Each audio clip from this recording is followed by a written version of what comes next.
Buenos días a todos, muchísimas gracias por la amable espera. Daremos inicio a la segunda sesión de la cuarta unidad, nuestra última unidad del programa Panamericano de Alta Gerencia. Muy emocionados con esta tercera cohorte. Recordemos que el nombre de esta unidad es Liderazgo, Gestión de Recursos, Bienestar Institucional y Resolución de Conflictos.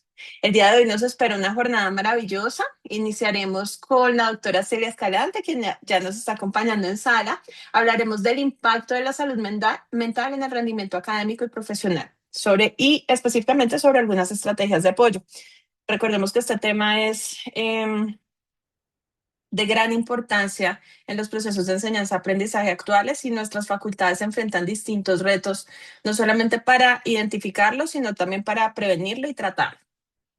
Y continuaremos con el doctor Cristian Pérez con la charla titulada Bienestar institucional, mejores prácticas y lecciones aprendidas. Acá conoceremos experiencias maravillosas. De hecho, tendremos la posibilidad de contarles de un trabajo que se está haciendo latinoamericano para identificar climas de aprendizaje en escenarios clínicos a nivel Latinoamérica. Y posteriormente continuaremos con el conversatorio. Entonces les damos la bienvenida a este maravilloso espacio. Recuerden que para asignar el orden de las intervenciones, les pediré que vayan realizando las preguntas en el chat y así las preguntas que no se alcancen a realizar, pues las podremos enviar a los ponentes. Doctora Celia, muchísimas gracias. Sea usted bienvenida. Voy a hacer una breve introducción de su perfil y puede proceder a compartir pantalla. Entonces, la doctora Celia Escalante, quien nos acompaña el día de hoy, es licenciada en psicología por la Facultad de Psicología de la UADY en 2012, egresada de la maestría en terapia familiar por la Universidad de Anahuac. Tiene múltiples diplomados en proyectos sociales en comunidades de aprendizaje y autolesión no suicida, intervención en crisis y atención al suicidio y abordaje integral de autismo. Cuenta con certificación en competencias docentes de educación media superior, tiene experiencia en investigación cualitativa, implementación y evaluación de proyectos sociales, psicoterapeuta individual, familiar y de pareja, y actualmente trabaja en la Universidad de Yucatán desde el 2014 y es responsable del área de vida, estudio y trabajo. Doctora Celia, muy emocionados nuevamente de tenerla en este espacio. Su charla ha sido exitosísima con las cortes previas. Sea bienvenida. Gracias, doctora Marce. Un gusto saludar a toda la comunidad que está el día de hoy y pues esperando que sea de su agrado y de su interés para pues activar ahí en cada una de sus universidades lo necesario.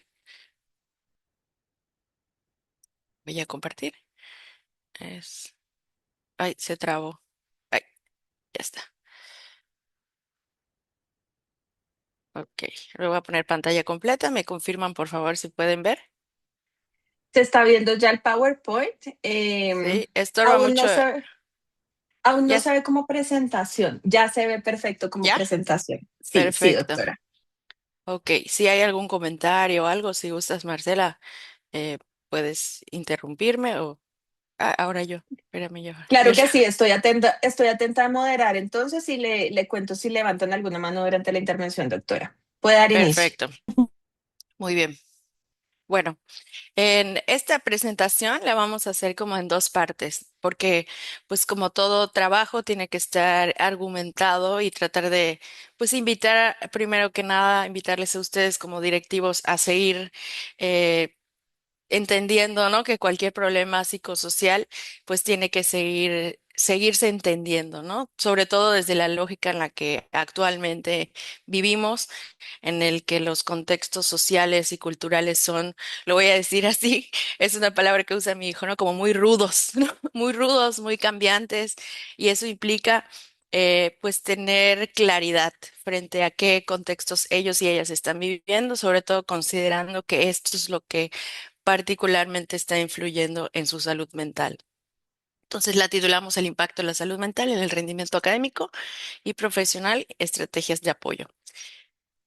Esta relación entre salud mental y desempeño académico, cuáles son esos signos de riesgo psicosocial comunes, aprender a mirarlos, a detectarlos, a nombrarlos. Si vieron un poco mi currículum, sobre todo el reciente, pues va como por ahí, ¿no? Es decir, mi formación ha ido en función de estas nuevas problemáticas emergentes que van surgiendo, que no son problemáticas, son situaciones que siempre han ocurrido, pero que cada vez son más presentes a nivel de índices y eso se va a ve representado siempre a nivel educativo. Se ve representado a nivel global en la población, pero por supuesto que en las poblaciones universitarias antes veíamos, por ejemplo, uno, dos, tres chicos a lo largo de tres generaciones, por ejemplo, con autismo. Hoy en día podemos ver dos o tres, a lo mejor incluso por aula. Riesgos suicidas son cosas que antes podían pasar 5 años y no lo veíamos. Y ahora, pues, a lo mejor ustedes mismos me podrán decir, ¿no? Que son cosas que tenemos presente en el día a día en las comunidades educativas. Y pues platicarles un poquito cuál es el modelo de trabajo en la universidad, qué cosas nos han sido útiles, perdón, y cómo podrán serles útiles a ustedes. A grandes rasgos, las dos problemáticas pues, que están siendo más relevantes a nivel global, pues son ansiedad y depresión. Ansiedad un poquito más alta. Siempre hay una tendencia a nivel estadístico en que hay un poco más de ansiedad en mujeres y un poco más de em, depresión en hombres. En términos, por ejemplo, de riesgo suicida, hay más intentos y más consumaciones de suicidio por parte de hombres, pero hay mucho pensamiento suicida por parte de mujeres, ¿no? Y esto pues desde una lógica incluso también machista, ¿no? Que se perpetúa, ¿no? Esta agresividad, esta conducta como más impulsiva, incluso esta carga a veces económica o las cargas que suelen tener los hombres en ocasiones. Este machismo puede ser incluso más fuerte. Entonces, esta es un poco la correlación que se ha entendido por qué hay esta diferencia entre hombres y mujeres, ¿no? Pero esta es la base, ¿no? Y aquí, pues, una invitación a hacer tamizajes, o sea, esto es algo que estamos haciendo en la universidad desde hace algunos años, entendiendo que ansiedad y depresión hoy en día son medibles a través de pruebas rápidas de 20, 30 preguntas que se miden a través de rasgos. Está por ahí el ASQ para ansiedad. En fin, eso si gustan se los puedo compartir en otro momento, pero básicamente es la invitación a perder el miedo a hacer estos cuestionarios como un tamiz base, ¿no? Es decir, si no sabemos esto en nuestra población es como si no estuviéramos midiendo, vamos a pensar, influenza o COVID antes de entrar en la puerta de una escuela, ¿no? En un momento de pandemia. Entonces, estos son rasgos que cambian, o sea, es decir, alguien que presenta rasgos pudiera hacer que en otros meses no lo presente, y es por eso que también tiene que ser constante. En el caso de la universidad, lo hacemos cada 6 meses. Cada vez que se van a inscribir a un semestre, los estudiantes vuelven a contestar el mismo instrumento, ¿no? Y obviamente, pues con todos los avisos de privacidad y consentimiento correspondientes. ¿Qué otras cosas estamos observando? Sufrimiento psicológico, trastornos de sueño, depresión, estrés, ansiedad, comportamiento suicida, trastornos de conducta alimentaria, trastorno obsesivo compulsivo, del estado de ánimo, esquizofrenia, autismo, entre otros, ¿no? Esto por ir contextualizando lo que está sucediendo en los contextos. ¿Qué otra cosa está en los contextos de estudiantes de la salud? Pues son estudiantes que probablemente tienen, ¿no? Una tendencia como al perfeccionismo, hay como, pues se identifican en general en las disciplinas perfiles de personalidad, entonces ya traen de por sí pues una carga seguramente más pesada por entrar incluso a la Facultad de Medicina, a la Facultad de Ciencias de la Salud, que normalmente tienen demandas más altas, implican más estudio desde antes de entrar a la universidad, ¿no? Entonces, como que esta parte de la presión y del hacerlo todo bien empieza mucho antes, ¿no? O sea, hay por ahí a veces hasta contextos familiares como del deber ser, todos en la familia fuimos médicos o fuimos profesionales de la salud y tú tienes que serlo y tienes que llegar a ser como tal persona fue o como otro, ¿no? eh, Nuevos modelos educativos humanos e integrales, trayectorias académicas previas, es decir, nuevos modelos educativos humanos e integrales, ¿no? Es decir, nuestros estudiantes de medicina ya están viniendo con un chip entendiendo que el bienestar es integral. ¿Sí? Sabemos que hay una cultura médica, una cultura de formación en la salud que, pues, que se ha como arrastrado y que esperemos que poco a poco se erradique desde el punto de vista en el que el buen médico o el buen profesional de salud va a ser el que sacrifique, va a ser el que lleve al tope su propia salud con tal de lograr una calificación, ¿no? Sin embargo, hay que entender que estas comunidades, estas nuevas juventudes, ya están cuestionando estos modelos, porque ellos ya desean un nuevo estilo de vida, ya plantean incluso no estar aquí en México, por ejemplo. Antes podíamos ver médicos o médicas o profesionales de la salud que decían, yo quiero conseguir dos o tres plazas, en mi hospital de la mañana, mi hospital de la tarde y mi consulta privada, ¿no? Y últimamente las nuevas generaciones, yo ya observo gente que dice, no, o sea, yo pues si consigo una plaza bien, si no, pues me voy a dedicar a la privada y en la tarde estoy criando a mis hijos, estoy jugando un deporte, o sea, ya no se van únicamente con la expectativa de la economía o del deber ser, ¿no? Ya están cuestionando estos modelos de bienestar personal, ¿no? Y esto es importante porque no podemos tampoco transmitir algo que ya no congenia con los intereses o las necesidades actuales de las juventudes.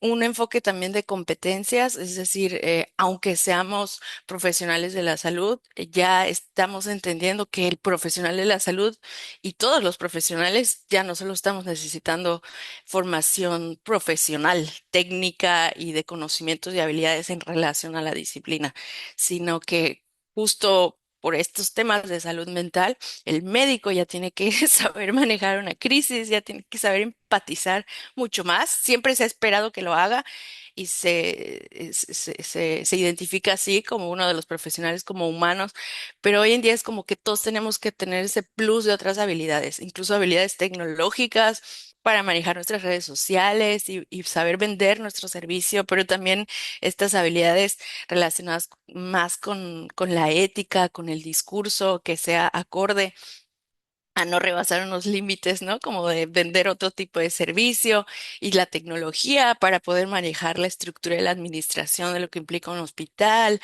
o actualizarnos o la IA, ¿no? O sea, es decir, entender que esto es lo que ellos ya llegan y ellos ya están demandando, ¿no? Estos son los contextos. Alta expectativa social y familiar, como ya mencionábamos, y diversas motivaciones, ¿no? Es decir, al tema de diversas motivaciones es entender que no todos están estudiando estas áreas de la salud por lo que nosotros esperamos. Y eso también es importante poder conocer. Primer año me parece que es un año muy clave para las comunidades educativas. No quiero decir que es un filtro porque luego suena como a que en salud a veces hay, en muchas carreras, ¿no? Yo he observado también, por ejemplo, que arquitectura tiene estos enfoques, ¿no? Como si no todos tuvieran madera para hacer algo, ¿no?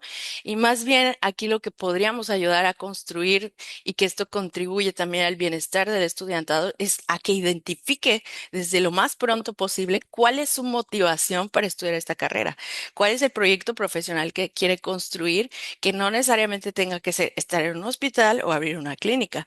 Es decir, el enfoque de la salud hoy es mucho más amplio de lo que creemos. Entonces, podemos ser útiles y transformar espacios en instituciones, en empresas, justo en la universidad. Pues no sé, pienso en muchos. Mi propio jefe, el doctor Ramón, pues, o sea, él es médico, pero está dirigiendo desde el liderazgo educativo un chorro de programas que no necesariamente son de la salud, sino son, pues, a beneficio del estudiantado, becas, programas de salud de movilidad, ¿no? Entonces, esto también puede suceder en las comunidades educativas. Chicos que no necesariamente tienen el proyecto estereotipado de salud y si ellos se sienten acompañados desde el principio, que ese sueño, como a lo mejor más específico, va teniendo cabida, ese camino puede ser como menos tortuoso, ¿no? Para ellos, sino que acompañarles desde una tutoría más académica a poder pues ir tomando las decisiones que van a ir a construir ese camino más estratégico para ellos, ¿no? La calificación, que eso es algo que sabemos, está por ahí siempre como un deber ser y pues a contribuir, pues obviamente no a esperar que reprueben, pero sí motivar y entender que hay que ir quitando, ¿no? Este estigma de que la calificación es lo único que se representa. Sabemos que hay muchos factores por los que nos puede ir bien o mal en un examen y lo importante es ir adquiriendo conocimientos y habilidades. En, en la relación entre salud mental y desempeño académico, para mí siempre es muy importante señalar cuál es ese concepto de salud mental. ¿Por qué? para mí es importante, y lo voy a decir así, vender a los directivos educativos que la salud mental es clave para el día a día, ¿no? Sí, las personas con salud mental en sus comunidades pueden despertarse y pueden creer en sí mismos de poder lograr los retos. No significa que sus problemas, que sus ansiedades van a estar solucionadas, sino que van a despertar y hay una motivación y una creencia como muy clara de autoeficacia, de decir lo que estoy viviendo hoy, lo que estoy enfrentando para el día de mañana, para este semestre, lo puedo lograr. Puedo lograr, confío en que puedo hacerlo y aunque sea difícil, lo voy a intentar. Y me levanto y llevo, y a lo mejor en el día todavía voy como evaluando y tengo decaídas, pero sigo. Y voy a la escuela, ¿no? Ahí es donde empiezan incluso a haber indicadores de salud mental que a veces son muy educativos, que es como faltar a clase, empezar a llegar tarde, ¿no? ¿Por qué? Porque aquí hablamos este tema también de luego la procrastinación, ¿no? Como no es que yo simplemente deje hacer las cosas por irresponsabilidad, ¿no? A veces estos pensamientos simplistas son los que a veces nos ocultan los temas de salud mental, ¿no? Es que es muy irresponsable, es que no es comprometido, no siempre vienen de una manera tan simple como algo como, ay, no está comprometido y no quiere, ¿no? Sino que a veces tiene que ver más con esa autoestima y esa confianza de decir, esto está haciendo mucho para mí y probablemente no lo logre y mejor lo voy abandonando poco a poco, ¿no? Hay otros factores hereditarios, sociales y comunitarios. Es importante tenerlo en cuenta. Siempre tener, o sea, cuando voltemos a ver al alumnado, recordar que no todos viven en el mismo tipo de casa, en el mismo tipo de colonia, en el mismo tipo de contexto de paz o de violencia, ¿no? Y entonces eso también ayuda a entender que no todos llegan desayunados, no todos llegan bien comidos, descansados, no todos tuvieron su tiempo relajante en la tarde, hay algunos que trabajaron. Entonces, esto es un factor que influye en la salud mental, ¿no? También hay que evitar y eliminar estos, pues, estereotipos un poco del positivismo tóxico y que solo echarle ganas a eso va a funcionar como un botón en el que activamos nuestra salud mental, ¿no? Lamentablemente hay juventudes que hoy en día ven afectada su salud mental por factores que no están en su control. Y eso es importante tenerlo en cuenta, porque si como líderes lo tenemos en cuenta, podemos integrar los programas y los proyectos que dirigimos hacia la comunidad universitaria, más allá de los que van a ir como muy enfocados a la salud mental. Es decir, un programa de salud mental no va a poder funcionar si no tiene un programa de becas, si no tiene un programa de tutoría académica, un programa de aprendizaje, de formación continua en el que puedan aprender otras habilidades de formación integral, un programa a lo mejor de un comedor, un programa de deportes, un gimnasio, ¿no? Es decir, son muchos otros factores que están relacionados. ¿Por qué la salud mental? Porque, bueno, a grandes rasgos todas y muchas más son estas las habilidades que se pueden ver afectadas en el aprendizaje, en la memoria, en la atención y en la concentración. Entonces, es por obvias razones que si alguien está pasando por algún tema de salud mental, pues no tenga la misma capacidad de estudio, de memoria, de atención en el aula, ¿no?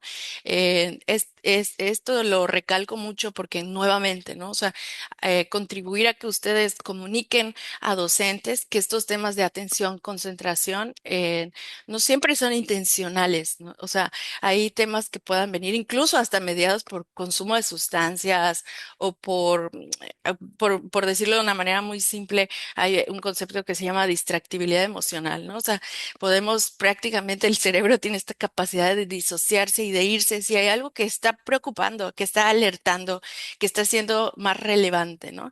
Y entonces, que puedan saber que aquí es donde reside la total importancia, ¿no? Sabemos que los estudiantes necesitan aprender muy bien lo que van a aprender porque va a haber vidas humanas de por medio y es por eso que esa inversión en la salud mental va a valer la pena. ¿Cuáles son esos factores psicosociales? Todos aquellos que influyen en personales, familiares, sociales, que influyen en cierta problemática, ¿no? En este caso lo vamos a definir como el desempeño académico. Entonces, todos aquellos que influyen en que ese desempeño académico, pues para bien o para mal, se vean influenciados, que a su vez, a largo plazo pueden verse, pues en lo que menos queremos, que es la deserción escolar. Estos autores mencionan este desempeño académico como pues uno de los logros o objetivos establecidos, ¿no? Algo importante de esta definición es que involucra variables de orden cognitivo, volitivo y emocional. El desempeño académico se considera como algo medible, ¿no? En un área específica, ¿no? Entonces, recuerden que cuando hablamos de desempeño académico, podemos hablar también de otros conceptos más como desempeño universitario, en el que estamos hablando de una suma de comportamientos para el éxito, ¿sí? Estamos hablando del comportamiento en el aula, del comportamiento en el estudio independiente, del comportamiento en la biblioteca, en el trabajo colaborativo, a la hora de estudiar con todas estas habilidades más cognitivas, es decir, qué tanto tiene la capacidad del estudiante de saber estudiar, ¿no? Es este tema como muy básico que a veces el estudiantado arrastra como pues aprendió a estudiar memorizando, ¿no? Y no diversifica o no conoce su propio concepto de aprender a aprender. ¿Cómo aprendo yo? No lo sabe, ¿no? Y entonces sigue estudiando como estudia el de al lado y no, luego entonces no va a tener el mismo desempeño, ¿no? Entonces, el comportamiento incluso social, este es muy importante también, se evalúa también desde un punto de vista más integral, cómo se desenvuelve, tiene la capacidad de hacer preguntas, socializa, resuelve. Estos los quiero mencionar de manera como global, también haciendo pie que no vamos a poder actuar con la comunidad educativa si no intervenimos con la comunidad docente. Y eso va a implicar luego entonces también hacer un estudio y un conocimiento profundo también de cuáles son esos riesgos psicosociales de los docentes. Entre los más comunes que se observan en general en los estudios son carga mental, relaciones interpersonales, ¿no? O sea, las propias relaciones interpersonales, la inestabilidad laboral, la presión laboral. Otros riesgos docentes, desgaste emocional físico, afectación de relaciones familiares y personales. Aquí mucho seguir entendiendo que, digamos, como de qué rangos de edades son sus docentes, qué retos o hitos pudieran estar viviendo. Se van a casar, tienen que comprar una casa o a lo mejor están ya más por jubilarse y tienen esta crisis.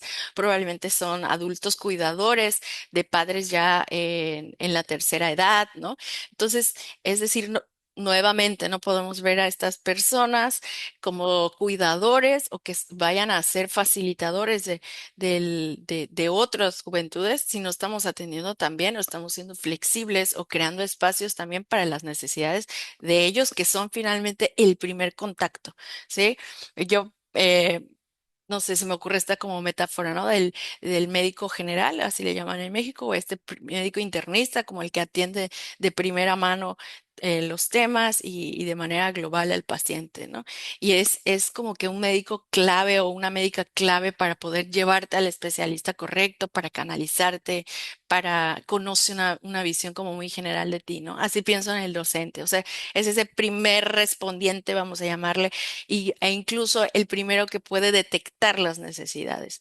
Nuevamente, desde esta visión de invitar a líderes educativos como ustedes a que convoquen a docentes a perder este lado humano de que algo que puedan observar en el aula no se queden con la etiqueta de es un flojo, es que no quiere venir y es que, no sé, es como siempre cuestionarse e ir más profundamente a entender y por qué será que esto, ¿no? Y qué pasa si mejor me acerco y le pregunto para poder identificar de dónde viene. Presión por resultados, uso intensivo de TICs, que eso puede significar de pronto como un estrés para ciertas cohortes de edad, políticas educativas y cargas de trabajo. Esta presentación se las voy a compartir, entonces no voy a ahondar mucho aquí, pero sí me importa que conozcan que hay muchos factores de riesgo psicosocial, psicológicos, académicos, sociales, ¿no? Y en la medida en la que nuevamente vamos pudiendo atender cada uno, pues vamos a poder como que prevenir, ¿no? Prevenir o poder de algún modo intervenir en lo que ya está sucediendo. Otras psicológicas. Y este es un tema muy valioso. A mí me gustaría que luego si pueden revisar este artículo, está muy interesante. Y habla de cuál es esa brecha. Es decir, si nosotros descubrimos cuál es ese tema, cuál es ese estigma con el que están cargando por el que los estudiantes de la salud particularmente están menos accediendo a los recursos de atención psicológica, aunque estos existan, pues podemos como intervenir en ese camino. Y ese es el más importante porque ahí es donde entra la promoción de la salud mental. Si nosotros generamos campañas, recursos, actividades que ayuden a hablar y generar conversación sobre estos temas, muchas veces estos espacios se convierten en ese punto en el que alguien en el que estaba pensando ir a terapia, pensando ir al médico psiquiatra, probablemente porque estoy detectando algunos síntomas o que incluso a veces ya hasta los vi en mi clase, ¿no? Muchas veces pasan con el personal, con los estudiantes de salud. O sea, ya lo aprendí, ya lo vi, lo estoy leyendo, pero simplemente no me atrevo a ir. Entonces, ¿qué tiene que pasar? Tiene que pasar algo, nuevamente, muy desde mi lógica de psicóloga, tiene que pasar algo afectivo de por medio, en el que yo me sienta abrazado, me sienta escuchado, me sienta entendido, sienta que esto es algo que no solo me está pasando a mí. Eso también es muy valioso, que el estudiante entienda que muchas personas estamos pasando por eso, incluso adultos, incluso psicólogos, incluso terapeutas. Hay otros, incluso instrumentales, como no tener acceso, ¿no? Y eso, pues, es la invitación a que, pues, como universidades, abramos espacios como estos, quienes tengan recursos o posibilidad de gestionar proyectos, que hoy en día hay muchísimos a nivel internacional, de poder gestionar recursos para que haya atención psicológica directamente en las universidades, ¿sí? Porque, ¿qué pasa? O sea, es una lógica que decimos, ah, pues lo voy a canalizar o que se vaya a terapia, ¿no? Sí, pero ¿a qué hora va a ir, no? ¿A qué hora va a ir? ¿Dónde va a ir? Si tiene que trabajar, ir a la escuela y además es estudiante de salud con una carga académica muy fuerte, ¿no? Entonces, es decir, si nosotros queremos sostener estudiantes de nuestra universidad, tenemos que traerles esos servicios de una manera cercana y accesible. Aquí otros factores protectores. Y aquí básicamente ya es la invitación a esta visión de una salud mental más comunitaria, ¿sí? E invitar a abrir programas institucionales dedicados a estos enfoques en el que ya no nos vayamos solamente. Sí, o sea, que pueda haber esta visión de dos servicios, ¿no? El servicio de atención psicológica, donde sí se oferten, pues, servicios de intervención breve, canalización, y quienes tengan la posibilidad de tener atención psiquiátrica también, definitivamente es una necesidad que no se puede negar. Pero no olvidar que tenemos que estar conectados, ¿no? Conectados con programas que ya existen alrededor de el ejercicio físico, de la salud física, ¿no? Si ya existen en sus universidades, únicamente estar muy bien comunicados para que puedan los proyectos ir alineados a los mismos objetivos o estar comunicados para integrarlos en una agenda de trabajo común, ¿sí?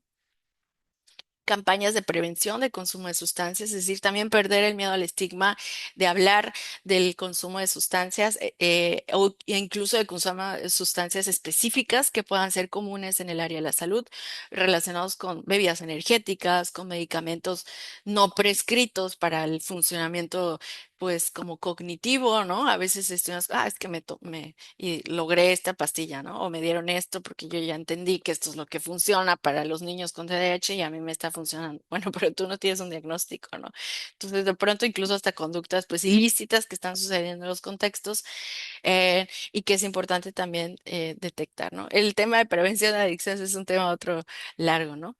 Vincularse con los actores y actrices claves dentro de nuestra comunidad. Y eso va a implicar sobre todo los líderes estudiantiles, tanto los líderes que por programa, por consejo universitario estén determinados por las instancias educativas, como los líderes natos, ¿no? De pronto tener esta capacidad como de decir, oye, yo estoy viendo que este chico está organizando actividades, que todos lo voltean a ver, o esta chica, ¿no? De pronto es, así, hoy es como que casi, casi la influencer de la comunidad educativa.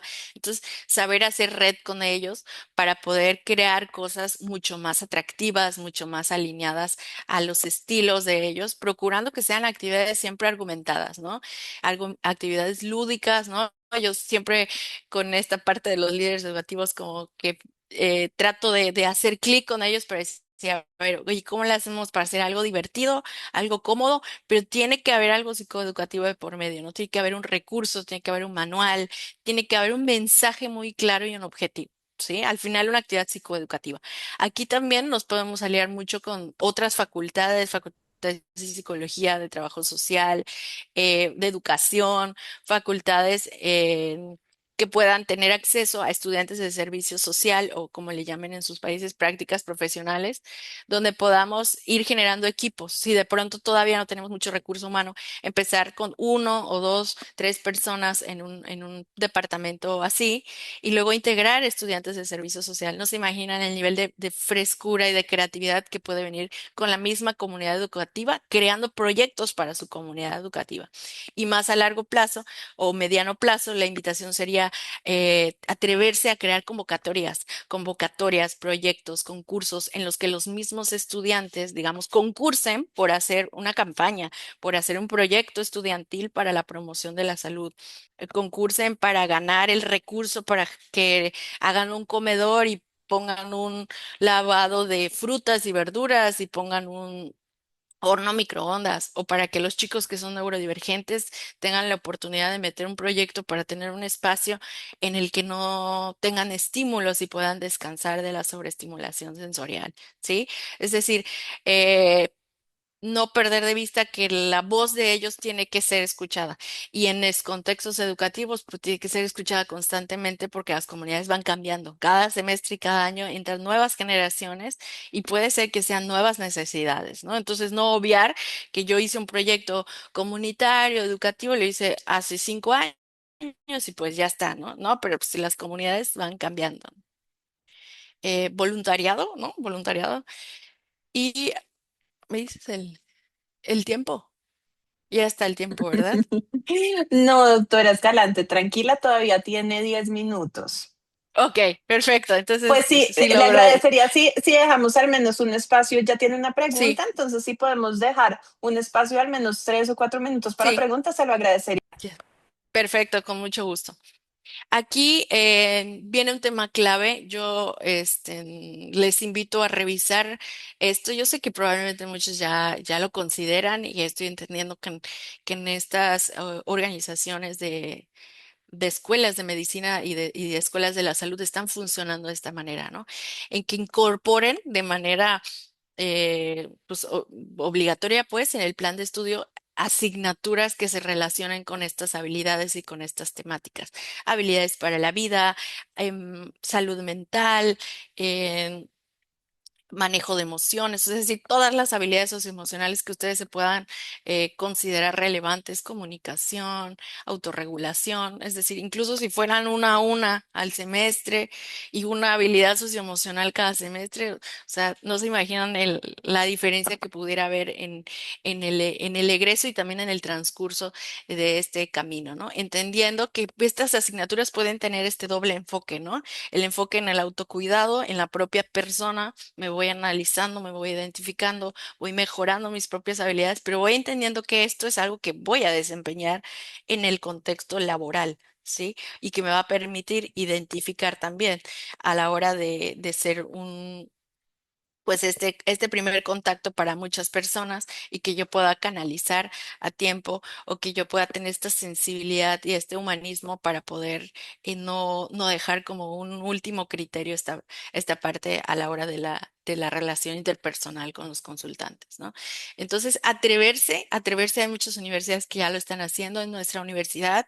Bueno, yo trabajo a nivel institucional, o sea, para, digamos, el programa en el que trabajo Starving Wise para todas las facultades, pero tenemos relación con el programa también de medicina, nos vinculamos mucho.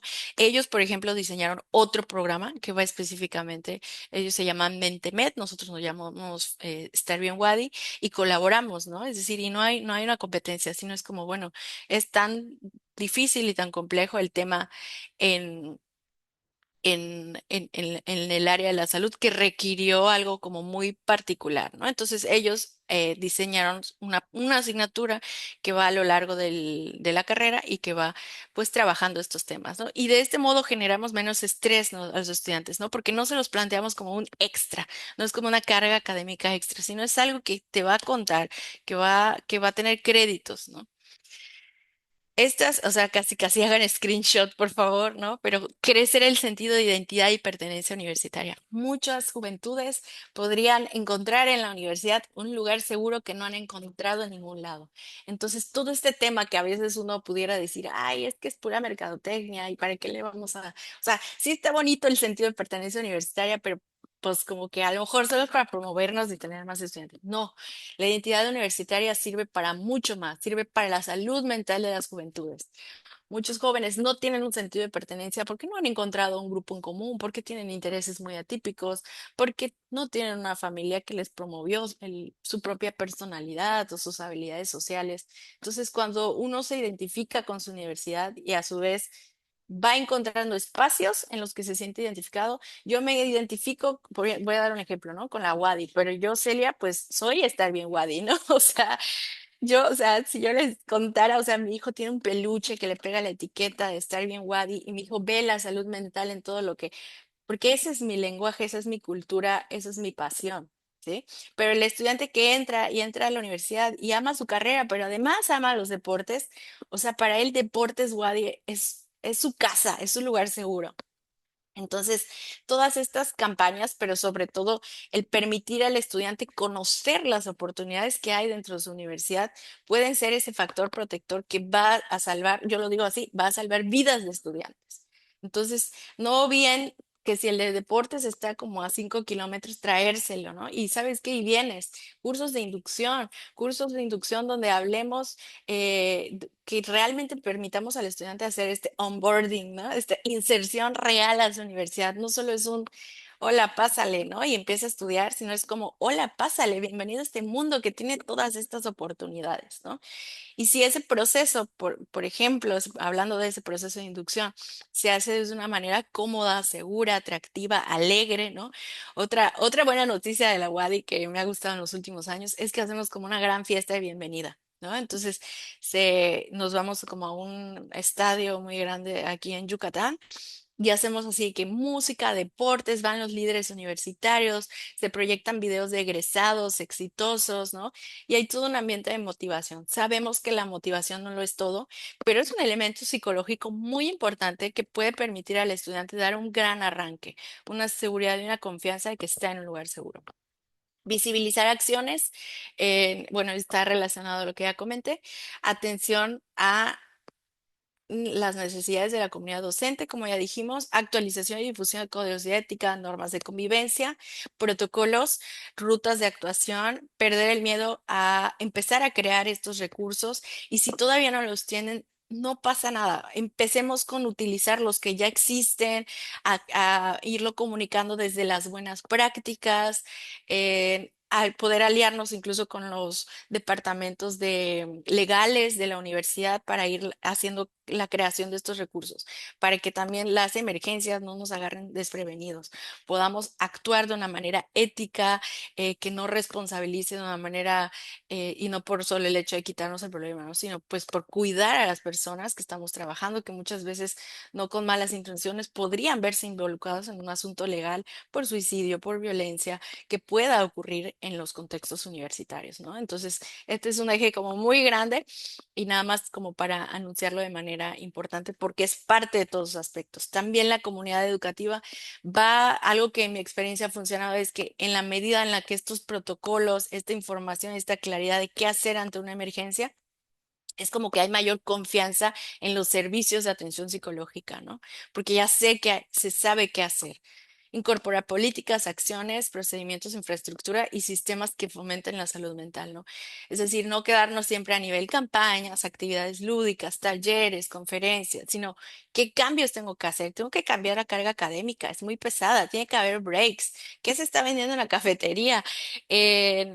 Otro ejemplo a nivel universitario es que no fue nuestro, ¿no? Y esto es lo que está padre, que cuando tú vas como universidad provocando estos cambios, se van sucediendo como de manera, como cadenita, ¿no? Entonces todos van generando sus propias acciones y como que se quieren contagiar y empiezan a hacer, ¿no?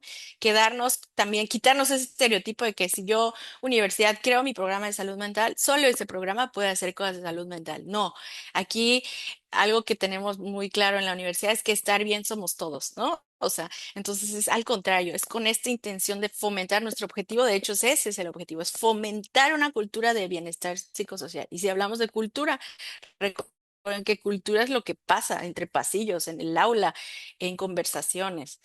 Entonces, todos somos partes de estos programas. Obviamente que tenemos esa responsabilidad pues, laboral, a nosotros sí nos pagan por hacerlo, eh, pero tenemos que quitar la visión de que los programas de promoción de la salud son solamente programas que hacen campañas, talleres y actividades. Sí, eso lo hacen porque tienen que provocar, eliminar el estigma y se convierten en programas que ayudan a difundir los servicios que van a ser necesarios para las personas que ya necesitan una ayuda como más urgente. Pero tenemos que hacer cambios también institucionales. El ejemplo que les decía es que las facultades de ingeniería se pusieron de acuerdo y definieron que los miércoles de 9 a 11:30 iban a tener una carga libre los estudiantes, de tal modo que quedara como fácil ofrecer actividades lúdicas, educativas, relajantes, en estos horarios para que pudieran intercambiarse o estar en espacios universitarios de las diferentes facultades, ¿no? Entonces, fue un cambio simple, pero que ha permitido que estos estudiantes puedan asistir a esas actividades, porque normalmente los que luchamos un poco con los horarios somos los gestores de estas actividades, porque es como cómo le cachas a que todos los estudiantes con diferentes cargas académicas puedan acudir, ¿no? Y ahí también está la diversidad, diversificar horarios, diversificar en la mañana, en la tarde, en la noche, presencial, virtual, en el pasillo, en el aula, ¿no? Yo no se imagina todos los esquemas que he roto con la intención de ser creativo y de llegar, creativa y de llegar a todos los espacios universitarios. La participación estudiantil, como este ya se les mencioné, atención psicológica, evaluar esos servicios, monitorearlos, perder el miedo también a cuidar esa productividad con las personas que estén a cargo, es decir, em, yo diría como pues son profesionales que van a tener lo más importante de sus universidades, a las personas, sus vidas, sus intimidades, por decirlo de una manera, su vida íntima, emocional. Entonces, pues cuidar mucho la selección de ese personal para que sea un profesional, capacitado y sobre todo actualizado. Si ustedes tienen la posibilidad de incorporar personal nuevo, que sea personal con habilidades de BT, de regulación emocional, cognitivo-conductual, especializado en temas de violencias, de suicidio, de neurodivergencias, ¿no? Igual y no todos van a tener todo, pero sí decir, pues integro a este, que es terapeuta, pero también es especialista en neurodivergencias. Integro a este, que es especialista en suicidio, ¿no? Y así integrando al menos dos o tres personas que puedan tener estos temas emergentes. Esta ya se las dejo para evaluar y tener pues un monitoreo constante, perder el miedo a encuestas psicosociales, incluso grupos focales con comunidades educativas para saber qué está funcionando, ¿no? Yo les invito a seguir nuestras redes sociales. Siempre digo que esa es una manera en la que ustedes pueden enterarse de qué estamos haciendo y con toda la apertura pues de vincularnos, de hacer red, o sea, a nivel virtual hoy todo se puede hacer. Como universidad también pertenecemos a la Red Mexicana de Universidades Promotoras de la Salud y a su vez a la Iberoamericana. Les invito también a ser parte. Esto ayuda mucho a actualizarnos y abrir ese estudio no solo a docentes y personal administrativo, sino a involucrar estudiantes en esta formación. Muy bien, esto pues ahí igual se los dejo y dejo abierta la pregunta que quedaba pendiente. ¿Le pueden, Doctora Celia, muchísimas gracias. Eh, yo creo que nunca va a ser suficiente el tiempo para hablar de este tipo de temas. Son temas que cada vez han cogido mayor relevancia en los procesos de educación general, pero particularmente con la educación para profesionales de la salud en el área de pregrado y posgrado. Em, Tenemos bastantes preguntas. Ok. Algunas de las preguntas las vamos a priorizar para la siguiente intervención porque creo que el doctor Cristian va a abordar algunos de estos temas. Pero acá me gustaría hacer un comentario general, doctor, antes de empezar con las preguntas. Y es que para Colombia y algunos países latinoamericanos, si bien se reconoce que es importante tener rutas de atención integral de salud mental, que es importante hacer todos esos procesos de evaluación, se conocen las estrategias. De hecho, nosotros desde la Asociación Colombiana de Facultades de Medicina, el año pasado realizamos una caracterización de las capacidades de atención en salud mental de nuestras facultades. Y están muy bien, o sea, tienen las rutas establecidas, tienen todos los recursos, pero la realidad es que en el sistema de formación para Colombia y algunos países suramericanos hay una fragmentación con respecto a el lugar donde se empiezan a formar y el lugar donde finalmente terminan finalizando su proceso educativo. y es cuando pasan a la parte de Sí, clínicas. ¿M? Entonces, se sí. tienen todos los recursos en la universidad, pero hay una brecha en la comunicación con los sitios de práctica. Los profesores son diferentes, muchos no son profesores directos de la universidad, sino profesores que están vinculados a los escenarios de formación.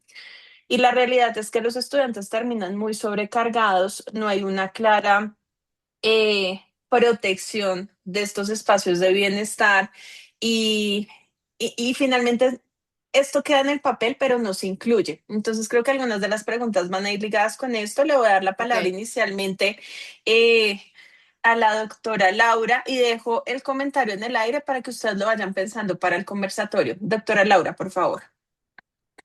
La doctora Marcela, buenos días, doctora Celia. Yo creo Buenos que días. este es un tema que nos gastaríamos toda la mañana completa y siento bueno, hay otro punto de poder compartir qué hacemos en las universidades, porque pues creo que cada uno tenemos unos estrategias, como decimos nosotros, manera de matar las pulgas que ayuda también, como su merced decía, orientado a. Pero como el tiempo es corto, hay un tema que a mí siempre me angustia y es cómo hacemos para que los estudiantes se vinculen cada vez más a los programas, porque siento que hacemos esfuerzos, son conciliados, organizados, hay acercamientos, pero a veces esos estudiantes que más lo necesitan o esos docentes que más necesitamos que nos estén generando las alertas, no lo hacen. Y cuando, no sé qué experiencia tienen ustedes para poder generar una mayor adhesión, una mayor constancia en la participación de los programas. Nosotros sabemos muchas estrategias, pero a veces nos sentimos como, ¿cómo hago para que él continúe? Con un detalle especial y es nosotros hasta dónde podemos llegar como universidad. Por ejemplo, su merced decía, hacemos diagnóstico de ansiedad y depresión, pero ¿hasta dónde podemos llegar nosotros para brindarle atención frente a un sistema de salud que sabemos que por lo menos en Colombia es demorado, es lento, las atenciones de psicología son a 3 meses, las de psiquiatría a 6 meses, y vemos que son casos críticos que necesitan un seguimiento y que también necesitamos un apoyo significativo de la familia y que a veces uno no sabe cómo articularlo en ese proceso. Pues de pronto, usted nos pudiera compartir cómo lo hacen en la UAD. Sí. Bueno, cuando se trata de casos críticos de esa manera, que hemos hecho, nuevamente, nosotros algo que nos ha funcionado es acercar ese servicio a la universidad, entender que la atención tenía que suceder en el contexto universitario. Creo que esa es como la brecha más importante que significa. Otra ha sido el hacer a lo mejor vínculos con con organizaciones civiles que ofrezcan estos servicios. Obviamente siempre súper verificando pues una calidad, un respaldo sólido de estas instituciones. Tenemos como mucho cuidado también con como canalizar a privados, porque pues al ser universidad pública hay como toda una responsabilidad de por medio. Sin embargo, cuando hay esos casos extremos, pues se hacen y se buscan vínculos para que el estudiante pueda pagar menos, ¿no? O tal vez es como, es que el psiquiatra en el servicio de salud público me lo dio en 3 meses. Bueno, ¿crees que si con un esfuerzo de tu familia pudieran ir a este privado lo más pronto y de aquí tomas como empiezas una medicación, luego esta medicación la llevas al servicio público y ya empiezas a tener acceso gratuito a medicamentos, ¿no? Entonces, eh, creo que el perder el miedo a vincularnos, sabiendo que este es de la primera ayuda que puedan necesitar, sobre todo en trastornos de salud mental que ya están significando riesgos importantes, ¿no? Otras cosas es como llevar la parte académica a la parte académica, ¿no? Poner los límites de parte de la salud mental y entender que, bueno, si esta persona está en una condición de salud mental, incluso social, cultural, económica, que en este momento no está permitiendo estudiar, más bien cómo vamos a hacer para que puedas hacer una baja temporal, hacer una recuperación, y activar todas tus redes de apoyo y luego regresar a la universidad, ¿no? O sea, en casos extremos eso ha funcionado mucho mejor, ¿no? O las cargas académicas, es difícil en el tema de salud, pero a veces en otros modelos educativos, pues disminuir las cargas académicas, 1 o 2 semestres, para que la persona priorice pues, lo esencial y luego lleve como a esta retome la vida académica, pero ya un poco más fortalecido, ¿no? Em, Eso sería un poquito de lo que puedo compartirte, ¿no? La otra sería como mucho promover esa adherencia al tratamiento a través como de como la desensibilización de esas políticas. Si ustedes ya están dando esos servicios, un poco este, los acuerdos de compromiso, ¿no? Entendiendo cómo ya este lugar que te estamos dando a ti es una hora de terapia que otro estudiante pudiera perder, ¿no? Entonces es como no faltes, ¿no? No faltes y si tú faltas o sea, incluso el servicio, por ejemplo, lo damos que los estudiantes tienen derecho al servicio por semestre y el siguiente semestre no tienen derecho, ¿no? Como entendiendo que es tanta la necesidad que tú también cuando la tengas, la tienes que aprovechar, ¿no? Y ser responsable de asistir y comprometerte y moverte hacia el cambio, ¿no? Porque también hay otros que no la están teniendo en este momento y poder como invitarle a ese como a este compromiso, ¿no? Ahí también va mucho como en la política del servicio, como de valorar, valoremos el servicio que tienes, ¿no? Que allá afuera, yo siempre le digo a los estudiantes, como ser estudiante universitario es un factor protector, como, y yo sé que está difícil la vida, pero más vale que te quedes, porque aquí hay muchas cosas que te protegen, así a que si te vas allá afuera, ¿no? Sin embargo, nuevamente, también hay casos críticos que van a requerir recuperarse y regresar. Doctora Escalante, muchísimas gracias por la respuesta. Definitivamente, las rutas existen y las estrategias también. Yo creo que el gran reto está en incluirlo en la identidad institucional, desestigmatizar de pronto lo que se cree en torno a la salud mental, nuevamente particularmente en el campo de profesionales de la salud. Yo sé que usted nos ha hablado, por ejemplo, de otras carreras que son retadoras como arquitectura, pero yo sigo pensando que los profesionales de la salud tienen como ese factor de riesgo que es ir al escenario de formación y enfrentarse a Sí, situaciones tan retadoras desde tan temprano en la formación. Doctora, tenemos una última pregunta antes de dar inicio a la sí. charla con el doctor Cristian. Le doy la palabra al doctor Mauro Mesa. Gracias, Sí, buenos días. buenos Doctora días. Celia, yo quería preguntarle, ¿no? y pedirle su opinión eh, para la admisión, para el ingreso a la Escuela de Sí, Medicina. eh, ¿Qué tan pertinente sería una evaluación o un examen psicológico que vaya de la mano con el examen de conocimientos que siempre estamos tomando, ¿no? Y que incluso pueda tener carácter eliminatorio, porque recordemos pues que estos jóvenes, futuros médicos, van a manejar vidas humanas. Y es muy importante, ¿no? Conocer, ¿no? el perfil, la personalidad, y si tiene alteraciones psicológicas serias, de repente sería muy pertinente este examen. No sé si usted ahí en vuestra universidad ya han implementado, han considerado esta posibilidad. ¿Qué opinión le merece? es una pregunta fuerte, ¿no? Pero en lo particular mi postura es clara, ¿no? Considero que los exámenes de admisión tienen que ser como muy, de momento, como cuidar mucho estas políticas del derecho a la educación. Entonces, si nosotros hiciéramos estos probablemente, aunque no venga con esta intención, o sea, sino como pues de salvaguardar a largo plazo algo más, seguimos fomentando un estigma, ¿no? Incluso podría ser hasta como cuestionable si es discriminatorio, ¿no? Entonces, para mí tiene más sentido, es como tú ingresas porque tú tienes este derecho y al ingresar yo te conozco para saber cómo colaboro contigo, qué necesidades tienes y para que a lo largo de este camino, si hay un tema de salud mental, pues lo único que voy a hacer es darte la recomendación para que la atiendas y si esto interfiere de una manera, o sea, inefectiva, no es posible, bueno, pues vas a resolverlo por completo y volver o tú valorar, ¿no? O en su caso vas a atenderlo, que también a lo que voy es que sé que esto no lo tendrían por qué saber ustedes, ¿no? Pero quiero decirles que hay personas con rasgos psicóticos, con trastorno límite de la personalidad, con bipolaridad, que hoy en día están trabajando, están siendo funcionales, están teniendo familias, ¿no? Es decir, una persona con algún tema de salud mental tiene derecho a a un libre desarrollo de una profesión, con un buen diagnóstico, con un buen acompañamiento, con una buena red de apoyo, estas personas pueden tener una calidad de vida, ¿no?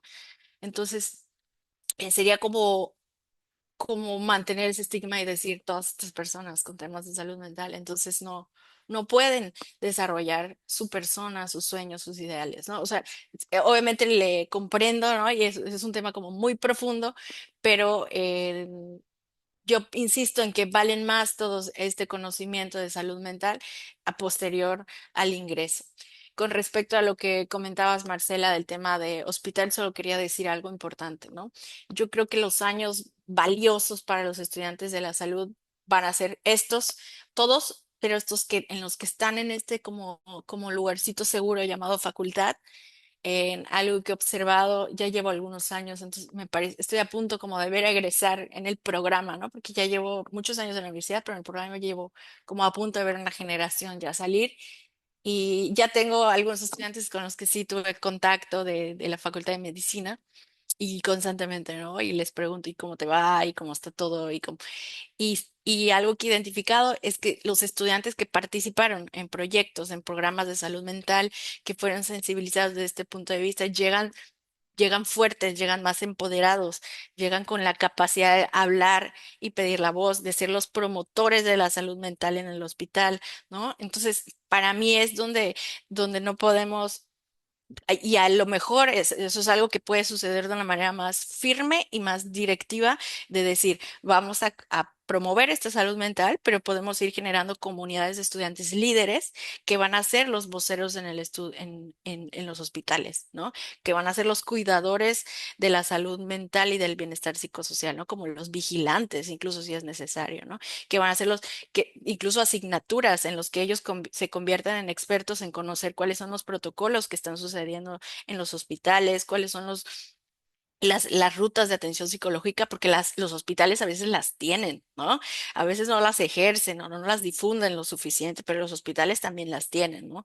Entonces, esa ha sido un poco mi experiencia, ¿no? Como empoderemos en este camino, que es como cuando, como decimos, ¿no? Este es como el lugarcito seguro donde practicamos y conforme vamos creciendo en un sistema más grande, llevar a que esas personas no van a suceder en sí solas, sino que las habilidades son las que pueden hacer la diferencia. Las habilidades de nombrar, de visibilizar, incluso pues de denunciar, ¿no? O sea, yo creo que estamos en un punto en el que el maltrato y los temas que suceden en los hospitales con estudiantes de salud mental son lamentables, el estrés a veces que es ejercido hacia ellos, pues, la violencia psicológica, ¿no? Entonces, que ellos tengan esta voz fuerte y firme para visibilizar, nombrar, pero también que se conviertan en creadores de proyectos. Entonces, es decir, los vamos a hacer médicos, pero también los tenemos que convertir en creadores de proyectos, promotores de su propio autocuidado en los espacios hospitalarios. Doctora Escalante, muchísimas gracias y qué valioso ese mensaje que nos da, porque mire que cuando los estudiantes están en la facultad, en esos primeros años de formación, realmente tenemos muchísimo que hacer y pues desde luego seguir fortaleciendo las estrategias en otros entornos. Como lo mencionó hace un rato la doctora Laura, nos podríamos quedar todo el día hablando de este tema y no sería suficiente el tiempo. Entonces, con esto Sí, vamos por finalizar la intervención. Doctora Escalante, muchísimas gracias.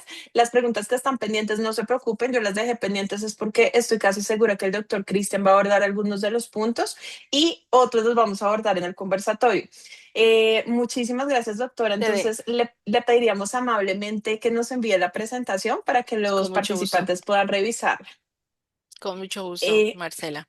Que tengan buen día y mucho Muchísimas éxito. Dejo gracias. de Que, compartir, creo que ya dejé o no. no, todavía no, doc. Ay, bueno. Muchísimas gracias. Maravillosa intervención.